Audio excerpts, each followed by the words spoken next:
For today's video, part 2, bunggan na pantorta ilalagay ko sa aquarium. At ito na nga ang ating bagong obserbasyon sa ating bunggan.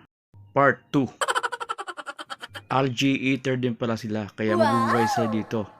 Kung nakikita nyo, kinikibgib nila yung lumot-lumot na nakadikit diyan sa baso na yan, plastic bottle na yan.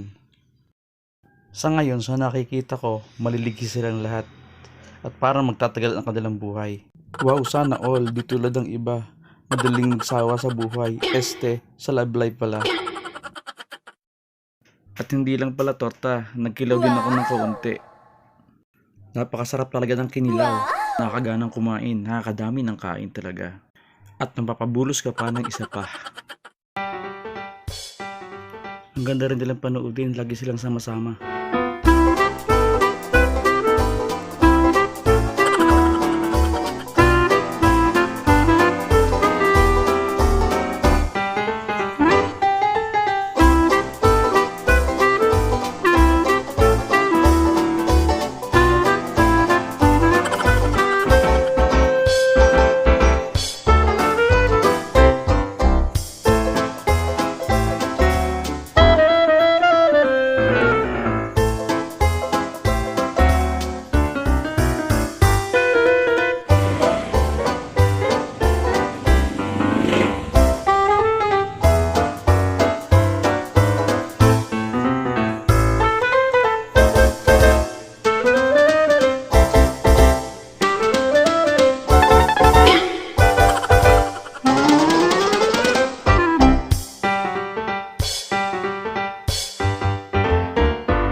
Kung natapos mo ang video ito, please share and follow, and thank you for watching.